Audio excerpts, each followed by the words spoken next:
at 12.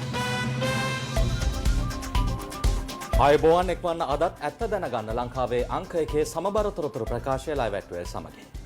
අද live ඇට් 12 සමගින් ඔබ හමු වන මම නිමේෂ් විජේසූරිය. මම වින්ද්‍යා මාර්බගේ සුපුරුදු පරිදි අදත් මුලින්ම ප්‍රධාන පුවත් සිරස්තල. පාස්කු ඉරිදා කුරිරු ත්‍රස්ස ප්‍රහාරයට දෙවසරයි. විපතට පත් වූවන් සිහි කිරීමට එකම මොහොතක සියලු රටවැසියෝ එක් වෙති. පාස්කු ඉරිදින ප්‍රහාරයට සම්බන්ධ සියලු දෙනා නීතිය හමුවට ගේනවා.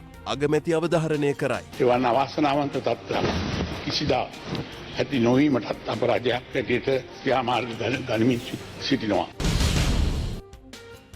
පාස්කු ප්‍රහාරයෙන් විපතට පත් වූවන් සිහිකර පාර්ලිමේන්තුවේත් විනාඩි 2ක නිහඬතාවක්.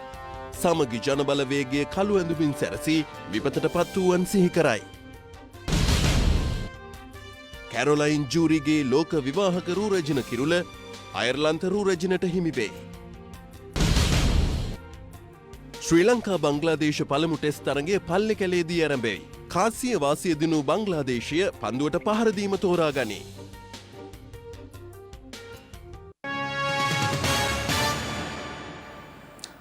පාස්කු ඉරුදින කුරිරු ත්‍රස්ස ප්‍රහාරයට අදට දෙවසරක් සපිරෙනවා. එම ප්‍රහාරයෙන් විපතට පත් වූවන් සිහි කිරීමට මුළු රටේම වැසියන් එකම මොහොතක එක් වී සිටියා. පෙබරවාරි 8:45ට විනාඩි 2ක නිහඬියාවකටද සහභාගී වෙමින්. එමෙන්ම රට පුරා කතෝලික දේවස්ථානවල පැවැත් වූ විශේෂ වැඩසටහන්වලට සර්ව ආගමික නායකයින්ද එක්ව සිටියා.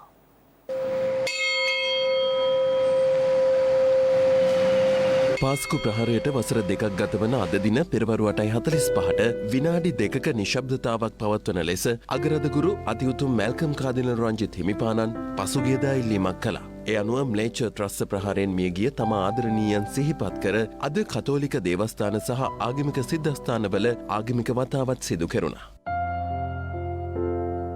කොච්චිකඩේ ශාන්ත අන්තෝනී දේවස්ථානයේදී ප්‍රධාන දේව මෙහෙය පැවැත්වුණේ අගරදුගුරු අතිඋතුම් මැල්කම් කාදිනල් රංජිත් හිමිපාණන්ගේ ප්‍රධානත්වය.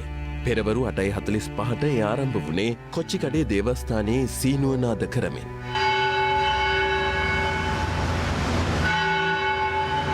අනතුරුව මෙම ප්‍රහාරයෙන් ජීවිත අහිමි වූවන් සහ තුවාල ලැබුවන් සිහිපත් කරමින් විනාඩි 2ක නිශ්ශබ්දතාවයක් සිදු වුණා.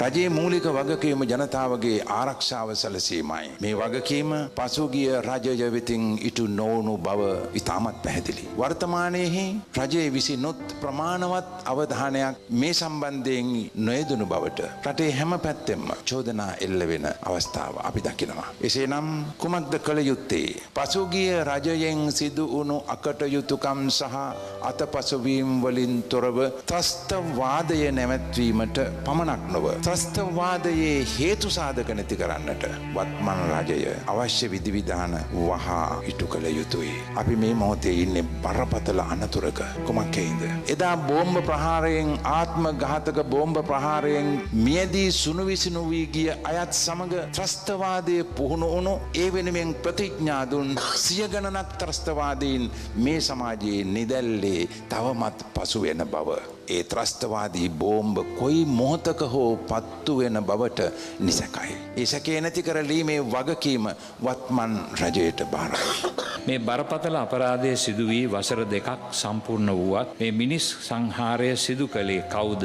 එම මිනිමැරුම කළේ කුමන හේතුවකටද? කාගේ උවමනාවකටද යන්න රටට හෙළිදරව් කිරීමට අපරාධ විමර්ශන දෙපාර්තමේන්තුවත් ඊට අදාළ රජයේ අනිකුත් ආයතනත් මේ වන විටත් අපෝසත් වී තිබීම අප සිත්හි විශාල ප්‍රශ්නාර්ථයක් නගන දෙයක්. මේ ක්‍රියාදාමයේ පිටුපස බොහෝ විට දේශපාලන අරමුණු තිබෙන බව අප කාටත් පැහැදිලි වෙමින් පවතින. ඒ නිසා මේ පාස්කු ඉරුදින ප්‍රහාරයට හැකි ඉක්මනින් යුක්තිය සහ සාධාරණත්වය ඉටු කිරීමට කටයුතු කිරීම අත්‍යවශ්‍ය දෙයක් බවට පත් වී තිබෙනවා. මීගම කටුවපිටිය ශාන්ත සෙබස්තියන් දේවස්ථානයද මීට වසර 2කට පෙර ම්ලේච්ඡ ත්‍රස්තයන්ගේ ඉලක්කයක් වුණා. සිය ආදරණීයන් සමග වසර 2කට පෙර මෙම දේවස්ථානයට පැමිණි ලබැදියන් අද සිය අමිහිරි මතක මැද මෙලෙස දෙවියන් යදින්නට වුණා.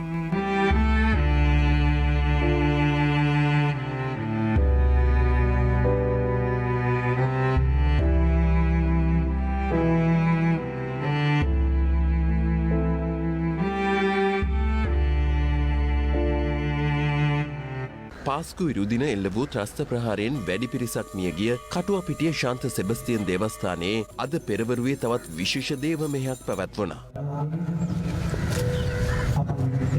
එමෙන්ම දිවයින පුරා සෙසු දේවස්ථානවලද විශේෂ දේව මෙහෙයන් පැවැත්වුණා.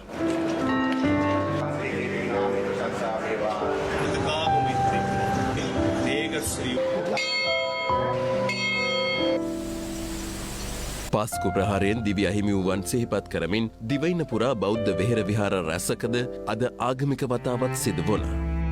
මේ අතර නොච්චියාගම ක්‍රිස්තියානි දෙව්මැදුර ඉදිරිපිට අද උදෑසන සාමකාමී විරුද්ධතාවක් පැවැත්වුණේ පාස්කු ප්‍රහාරයෙන් දිවි අහිමි වූවන්ට සාධාරණයක් ඉටු වී නොමැති බව පවසමි. මීගමුව කටුවපිටිය දේවස්ථානයට යන මාර්ගය ආසන්නයේදීද තවත් සාමකාමී විරෝධතාවක් පැවැත්වුණා.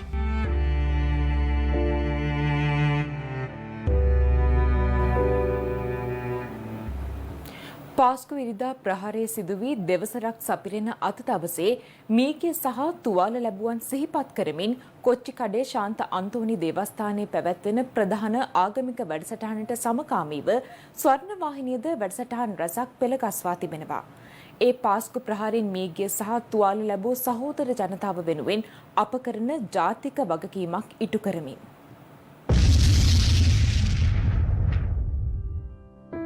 අද උදෑසන කොච්චිකඩේ ශාන්ත අන්තෝනි දේවස්ථානයේ පැවති ප්‍රධාන ජාතික වැඩසටහන පිළිබඳ තොරතුරු අප උදෑසන 8 සිට ඔබ වෙත සමීප කිරීමට කටයුතු කළේ අපගේ EAP මැදිරියේ සහ ප්‍රධාන ජාතික වැඩසටහන පැවති කොච්චිකඩේ ශාන්ත අන්තෝනි දේවස්ථාන පරිශ්‍රයේ සිටයි.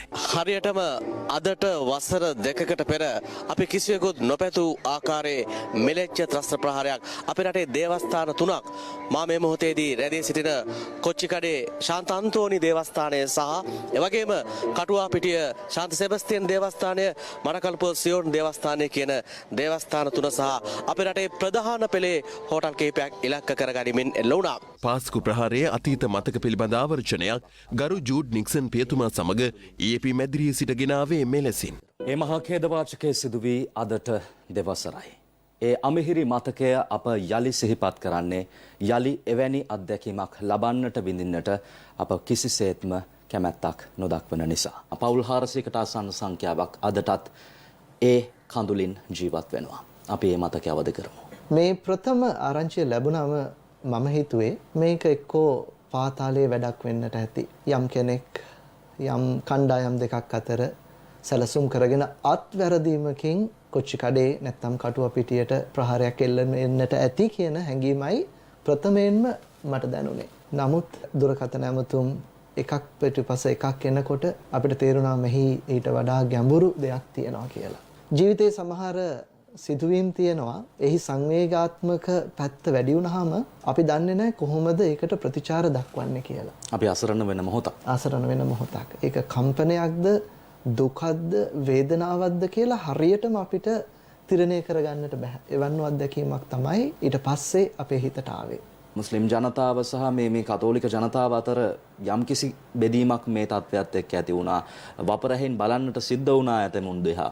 අපි මේ එල්ල කරන චෝදනාව එල්ල වෙන්නේ මධ්‍යස්ථ මතධාරී සැබෑ ඉස්ලාම් කිතුණු බෞද්ධ ජනතාව වෙත නෙමෙයි. ඕනම ආගමක ඕනම පරමාදර්ශී අපි කියන අයිඩියොලොජි එකක අන්තයකට ගියපුවාම එහි විකෘති මානසිකත්වයක් දකින්නට පුළුවන්. ඒ සමබරතාවයක් නැහැ. එක්තරා මූලධර්ම කිහිපයකට පමණක් එල්බගෙන ඒ මූලධර්ම පමණක් උලුප්පා දක්වන්නට උත්සාහ කරන සුළු පිරිසක් තමයි මේවා පිටිපස්සේ ඉන්නේ. අර සිදුවීම සිදු වුණපුවාම හැම මුස්ලිම් භක්තිකයෙක් දිහාම වපරැහින් බලන්න අපිට සිද්ධ වුණා. ඒක සාමාන්‍ය දෙයක්. ඉන් අනතුරුව කොච්චිකඩේ ශාන්ත අන්තෝනි දේවස්ථානයේ පැවති ප්‍රධාන ජාතික වැඩසටහන අප ඔබට සජීවීව සමීප කළා.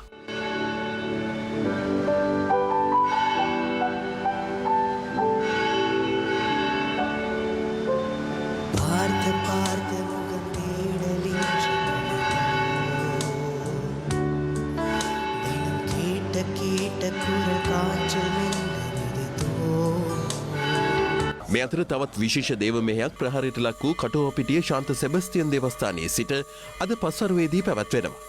ඒද ඔබ වෙත සජීවීව සමීප කිරීමට මේ වන විට සියලු කටයුතු සූදානම්. මෙම කටයුතු ආරම්භ කිරීමට මත්තෙන් මීගමුව මරියස්තලා විද්‍යාලයේ අභියසදී පියතුමන්ලාගේ ඒ වගේම කන්‍යා සොයුරියන්ගේ ඒ වගේම භික්ෂුන් වහන්සේලාගේ සහභාගීත්වයෙන් පාගමනක් පැවැත්වෙනවා. ඒ පාගමනින් ඔවුන් සියලු දෙනා මේ දේවස්ථාන පරිශ්‍රයට පැමිණෙනවා. ඒ වගේම ඒ අතරතුර අතිඋතුම් කාදිනල් රංජිත් මැල්කම් හිමිපාණන් වහන්සේ වගේම දිවයිනේ සියලුම රද්දුගුරුතුමන්ලාගේ සහභාගීත්වයෙන් තවත් සුවිශේෂී කටයුත්තක් සිදු වෙනවා. මේ බෝම්බ ප්‍රහාරයෙන් මියගිය අය මිහිදන් කර ඇති ඒ සුසාන භූමියේ ඉන් අනතුරු ඔවුන් සියලු දෙනාම මේ කටුවාපිටිය ශාන්ත සෙබස්තියන් මුනිදුන්ගේ දේවස්ථාන පරිශ්‍රයට පැමිණ පස්වරුවේ පැවැත්වෙන ඒ දේව මෙහෙය සඳහා සහභාගී වෙනවා. ඒ දිව්‍ය පූජාව අද පස්වරුවේ පැවැත්වීම නිමිතයි. ඉතින් ඒ දිව්‍ය පූජාවත් සජීවී ලෙසින් විසුරුවා හරිනට මේ වන්ට ස්වර්ණවාහිනිය සියල්ල සූදානම් කර හමාරයි. පාස්කු ප්‍රහාරය නිසා විපතට පත් වූවන් මෙලෙස සිහි කරද්දී ඊට අදාළ පරීක්ෂණ කටයුතුද දිගින් දිගටම සිදු කෙරෙනවා. මේ පාස්කු ප්‍රහාරය සහ ඊට වගකිවයුත්තන් සොයා කෙරුණු පරීක්ෂණ පිළිබඳ විමසීමක්. එදා 2019 වසරේ අප්‍රේල් 21 වෙනිදා පෙරවරු 8:45ට ආසන්න වෙමින් තිබුණා. ජේසුස් වහන්සේගේ උට්ටානය සිහි කරමින් යාඥා දේව මෙහෙයන්ට සහභාගී වීම සඳහා කිතුණු බැතිමතුන් එදින හිමිදිරියේම දේවස්ථාන කරා පැමිණ සිටියා. ඒ ආදරණීය මිනිසුන් දෙවියන් ඉදිරියේ වැඳ වැටි දෙවියන් යදින කල දෙවියන්ගේ නාමයෙන් තිවුරුම් දුන් තවත් ම්ලේච්ඡයින් පිරිසක් බිහිසුණු ත්‍රස්ත ප්‍රහාරයක් එල්ල කිරීමේ පිඹුරුපත් සකසමින් සිටියා.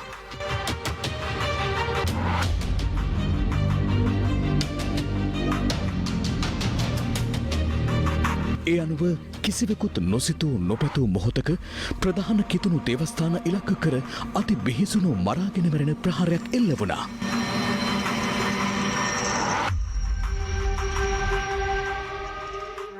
මිගමුව කටුවාපිටිය ශාන්ත සෙබස්තියන් දේවස්ථානය, කොච්චිකඩේ ශාන්ත අන්තෝනි දේවස්ථානය සහ මරකලපුව සියෝන් දේවස්ථානයේ බැතිමතුන් ඒ අදම ප්‍රහාරකයන්ගේ ඉලක්කය වූ අතර බොහෝ දෙනෙක් දෙවියන් ඉදිරියේම මරු තුරුලට ගොස් සිටියා.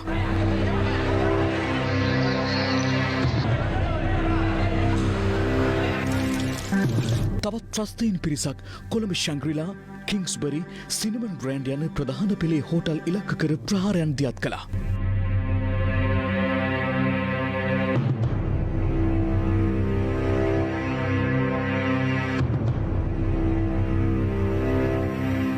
දේශීය මෙන්ම විදේශිකයන් බොහෝ පිරිසක් එම ප්‍රහාරයන්ගෙන්ද ජීවිතක්ෂයට පත් වුණා.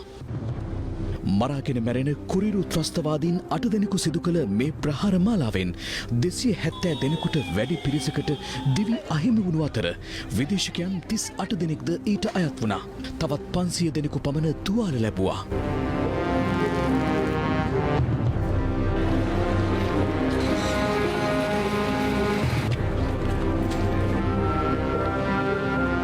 එම ප්‍රහාර මාලාවත් සමග තවත් ත්‍රස්තයින් සිටිදැයි සොයා රටපුරා ආරක්ෂක මෙහෙයුම් සිදුවුණු අතර එහිදී අවි ආයුධ සහ සැකකරුවන් රැසක් අත්අඩංගුවට ගැනුණා.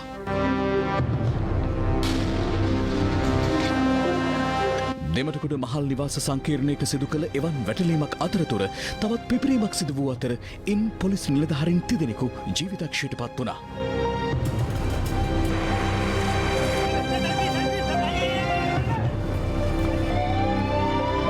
මේ අතර කාත්තන්කුඩි ප්‍රදේශයේ රැඳී සිටි ත්‍රස්තවාදීන් පිරිසක් මර්ධනය කිරීමට කළ මෙහෙයුමකදී බෝම්බ පුපුරවා ගනිමින් ත්‍රස්තයින් කිහිප දෙනෙකුම ජීවිතක්ෂයට පත් වුණා.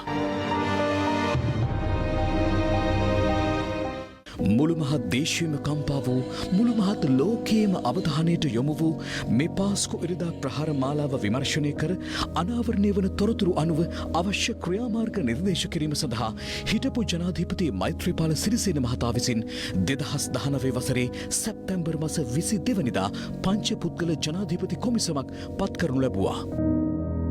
හිටපු ජනාධීපතිවරයා මෙන්ම හිටපු අග්‍රාමාත්‍ය රනිල් වික්‍රමසිංහ මහතා ඇතුළු දේශපාලන අධිකාරියට සම්බන්ධ අයවලුන් මෙන්ම ආරක්ෂක අංශයන්ට සම්බන්ධ පිරිස්ත එම කොමිසම හමුවට කැඳවනු ලැබුවා. වත්මන් ජනාධීපති ගෝඨාභය රාජපක්ෂ මහතා එම කොමිසමේ කාලය දීර්ඝ කර එහි කටයුතු පුළුල්ව කරගෙන යාමට ඉඩ ලබා දුන්නා. එම අවසන් වාර්තාවට අනුව පුද්ගලයන් පිරිසකට එරෙහිව දණ්ඩනීති සංග්‍රහයේ සුදුසු විධිවිධාන යටතේ අපරාධ නඩු පැවරීම පිළිබඳ නීතිපතිවරයා විසින් සලකා බැලිය යුතු බවට නිර්දේශ කර තිබුණු අතර හිටපු ජනාධිපති මෛත්‍රීපාල සිරිසේන, හිටපු ආරක්ෂක ලේකම් හේමසිරි ප්‍රනාන්දු, හිටපු පොලිස්පති පූජිත් ජයසුන්දර ඇතුළු පිරිසකට එරෙහිව අපරාධ නඩු පැවරීම සම්බන්ධයෙන් සලකා බැලිය යුතු බවට කොමිසම විසින් නිර්දේශ කර තිබුණා.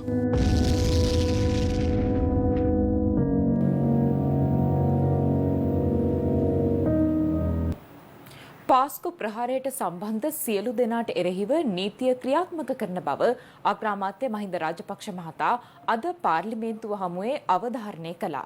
එම ප්‍රහාරයට දෙවසරක් ගතවීම නිමිත්තෙන් ඉන් විපතට පත් වූවන් සිහිකර විශේෂ ප්‍රකාශයක් නිකුත් කරමින් අග්‍රාමාත්‍යවරයා මේ බව පැවසුවා. අද අපි මීට වසර දෙකකට පෙර ලංකා ඉතිහාසයේ ඇති වූ අඳුරතම දිනයක දෙවන අනුස්මරණයේ ඉතා සංවේගයෙන් සමරලා. එදා පාස්කු දින දේව මෙහෙයන්ට සහභාගී වූ අහිංසක ජනතාව ඇතුළු 259ක් මරණයට පත් කරමින් සහ සිය ගණනකට තුවාල සිදු කරමින් එල්ල වූ මරාගෙන මැරෙන බෝම්බ මාලාව හේතුවෙන් මිය ගිය දෙස් විදේශ ආදරණීය ජනතාව ඉතා සංවේගයෙන් සිහිපත් කරන ගමන් එසේ මිය ගිය කිතුණුවන්ගේ ආත්මයන් පරිදි සැනසීමක් ලැබේවා කරනවා. අනෙකුත් ජනතාවට ඔවුන් බලාපොරොත්තු වන අයුරින් සැනසීම අත් වේවායි ප්‍රාර්ථනා කරනවා. ඒ වගේම එදාත් අදත් ශාරීරික හා මානසික පීඩා විඳිනවා. උන්ට ඊටම සුවය ප්‍රාර්ථනා කරනවා. එසේම මියගිය සහ ආබාධිත වූ තුවාල වූ සියලු දෙනාගේ පවුල්වල සමාජිකයන් වෙත අපගේ බලවත් සංවේගය පුද කරනවා. ඒ වගේම පාස්කු කොමිසම මගින් එළිදරව් කරගත් තොරතුරු අනුව සකස් කළ වාර්තාව අනිකුත් ලේඛන පදනම් කරගෙන නීතිමය ක්‍රියාමාර්ග ගැනීමට මේ වන විටත් කරු නීතිපතිතුමා වෙත යොමු කර තිබෙනවා. අධිකරණ ක්‍රියාමාර්ග කෙරෙහි අපි මැදිහත් වීමට කටයුතු නොකළත් එම ක්‍රියාමාර්ග සාර්ථක කර ගැනීමට අවශ්‍ය ඕනෑම සහායක් ලබා දීමට රජයක් ඇටියට සූදානම් බව කියන්න කැමැතියි. එසේම කොමිෂන් සභාවට අමතරව ක්‍රියාත්මක කරන අපරාධ පරීක්ෂණ දෙපාර්තමේන්තුවේ සහ ක්‍රිස්තු විමර්ශන කොට්ටාස විමර්ශන කටයුතු මේ වන විට ඉතාම සවාදීනව සිදු කරගෙන යාමට අවශ්‍ය පහසුකම් අධිකරු ජනාධිපතිතුමා විසින් සලසා දී තිබෙනවා. මේ පරීක්ෂණ අවසානයේ ඒ දෙපාර්තමේන්තුව විසින් අධිකරණ ක්‍රියාමාර්ග ගැනීමට ඉදිරියේදී කටයුතු කරයි කියලා අපට විශ්වාසයි. පසුගිය රජය විසින් සිදු කළ අපරාධී නොසලකා හැරීම මගහැරීම සහ ජාතික ආරක්ෂාව සහ තමන් දේශපාලන කටයුතු පටලවා ගැනීමෙන් අවසානයේදී වන්දි ගෙවීමට සිදු වුණේ අහිංසක ජනතාවට. අදත් එම ප්‍රහාරයට වගකිය යුතු කොට්ටාස් විවිධ බොරු සමාජගත කරමින් විමර්ශන වලට බලපෑම් කරමින් සමාජ අවධානය වෙනත් දිශාවකට යොමු කිරීමට කටයුතු කරමින් සිටිනවා. අපි එම පිරිස පිළිබඳව කනගාටු වෙනවා. ඊට අමතරව මියගිය සියලුම මේ මොහොතේ සිහිපත් කරන අතරම එවන් අවාසනාවන්ත තත්ත්වයක් කිසිදා ඇති නොවීමටත් අප රජයක් ඇටියට ක්‍රියාමාර්ග ගනිමින් සිටිනවා. ඒ වගේම මෙම කුරිරු ප්‍රහාරයේ වගකිය යුතු සියලු දෙනාම නීතිය අමුට ගෙනෙන්නත් අප කටයුතු කරන බවට අවසාන වශයෙන් කියන්න කැමැතියි. අනතුරු අද පාර්ලිමේන්තු මන්ත්‍රීවරුන් සභාගර්භයේදී විනාඩි 2ක නිහඬතාවයකට එක්වෙමින් විපතට පත් වූවන් සිහිපත් කළා. බලාපොරොත්තු වෙන කතානායකතුමනි යෝජනා කරන විනාඩියක නිශ්ශබ්දතාවයක් සභාව නිශ්ශබ්දතාවයකට යන මම ඉල්ලා සිටිනවා.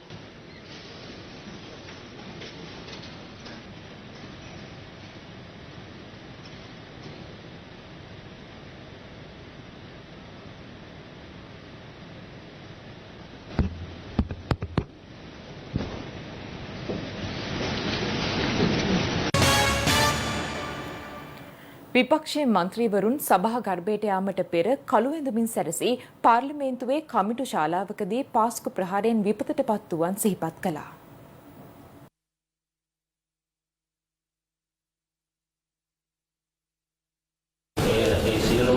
සහෝදර ජනතාව සියලු දෙනා සිහි කරමින් විනාඩි 2ක නිහඬතාවයකදී පිළිපද වෙනවා.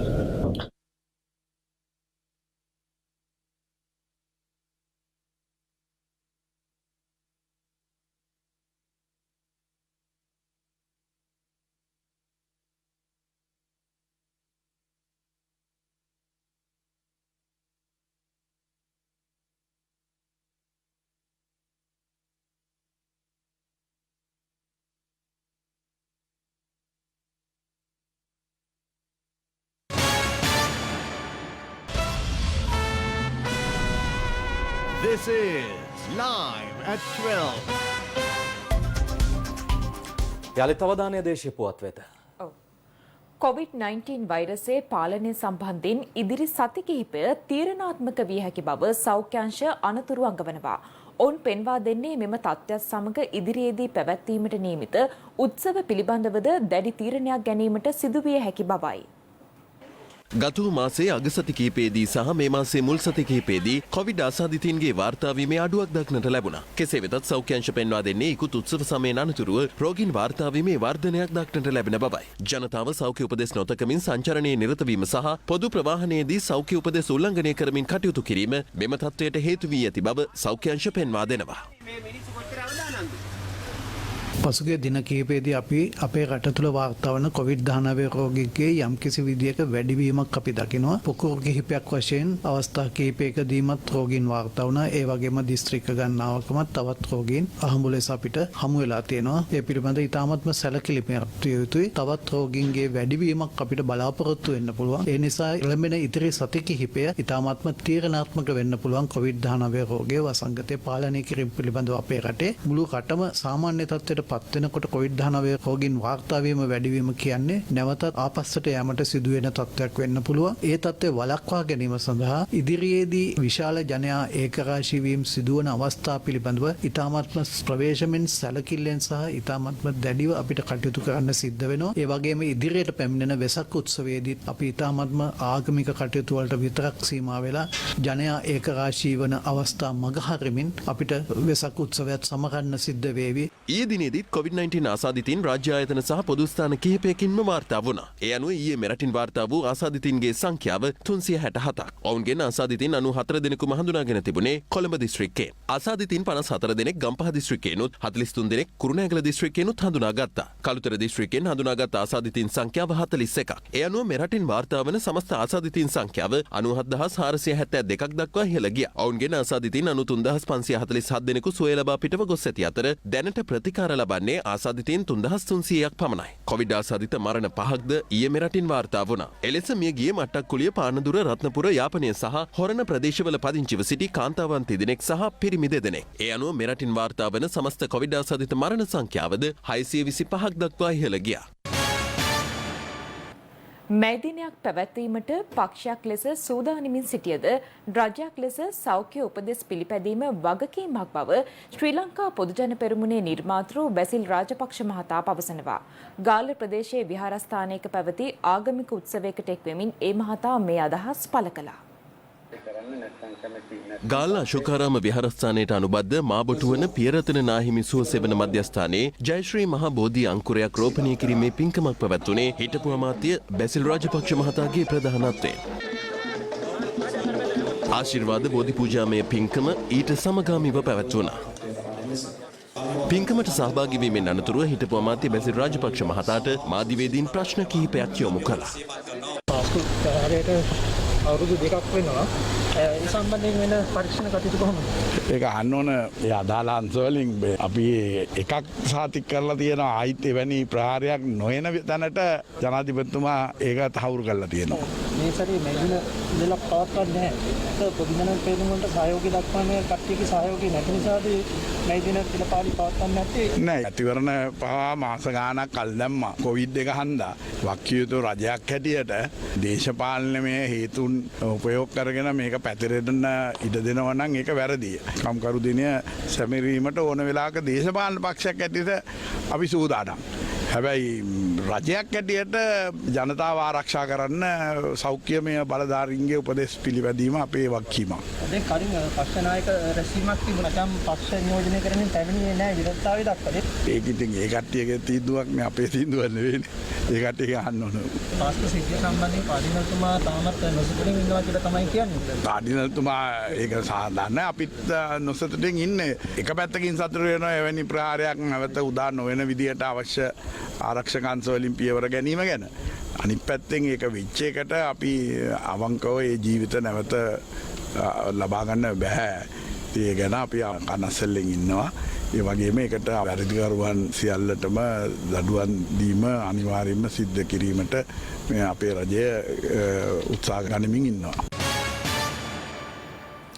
පාර්ලිමේන්තුවේදී හෙට පැවැත්වීමට නියමිත විවාදයේ පළමු කතාව කළ යුත්තේ කවුරුන්ද යන්න මුල් කරගෙන අද පාර්ලිමේන්තුවේ දැඩි උණුසුම් තත්ත්වයක් මත වුණා. විපක්ෂයේ සහ ආණ්ඩු පක්ෂයේ විවිධ විරෝධතා කරද්දී කතානායකවරයා පියවර ගත්තේ පාර්ලිමේන්තුවේ කටයුතු විනාඩි 10කට අත්හිටුවීමට. හිතයි අනිද්දයි තියෙන දේශපාලන පළ ගැනීම ජනාධිපති කොමිෂන් වාර්තාවේ විවාදය ඊට පස්සේ මේ විවාදයේ ඉල්ලුවේ අපි. ඉතින් අපිට මේක ආරම්භ කරන්න ඉඩ දෙන්න ඕන. උත්තර දෙන්න මේක ප්‍රාදේශ සභාවට නෙවෙයි උත්තර දෙන්න පුළුවන්. කිරියල්ල සංවිධායකතුමා ඔය කතාවම පක්ෂ නායක කමිටුවේතුමාගේ නායකත්වයෙන් තිබුණ එකේ පෙරදා කරලා අපි එකඟතාවයකට ආවා. අපේ ගරු මන්ත්‍රීතුමාගේ යෝජනාව ඉදිරිපත් කළ විවාදේ දෙන්න.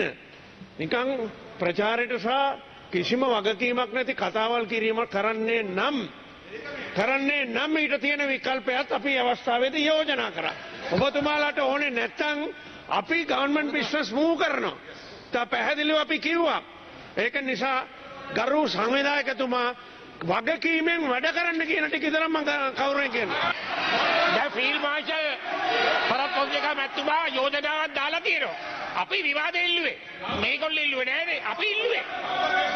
ඉතින් අපිට ආරම්භ කරන්න දෙන්න ඕන. කාලේ නාස්ති කරන්න ඕන අපි තීරණය කරපු දෙයක් ආපහු කතා කරන්න දෙයක් නෑ. තීරණයක් ගත්තා බොරු තමුන්නාන්සේ තීරණයක් ගත්ත තැන හිටියා. ඉඳලා මෙතන ඇවිල්ලා බොරු කියන්න එපා. ඔව් කිරියල්ල මන්තුමා. සම්පූර්ණ බොරු අවසානයේ වන දේවල් කියන්න එපා.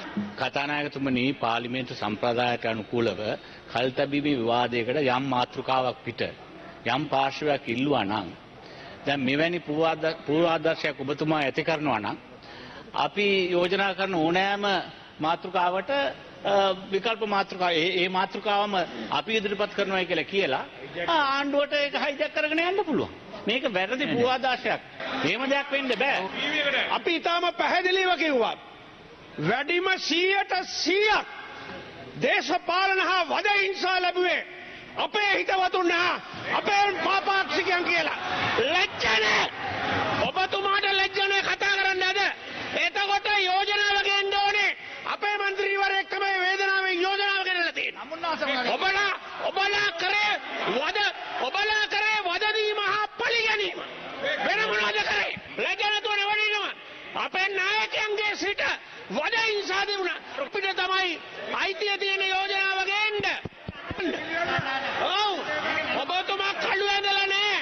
ඔබතුමා අද කළු ටයි එක ඇදලා නැහැ. ඔව්. ඔබතුමා අද කළු ටයි එක ඇදලා වුණා හොඳයි. ඒකවත් මතක නැතිලා.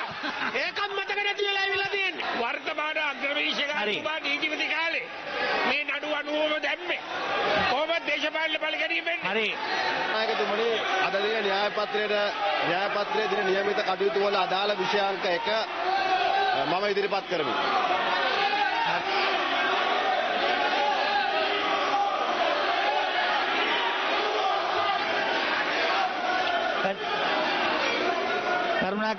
කරුණාකරලා තමන්ගේ පිටර යන්න.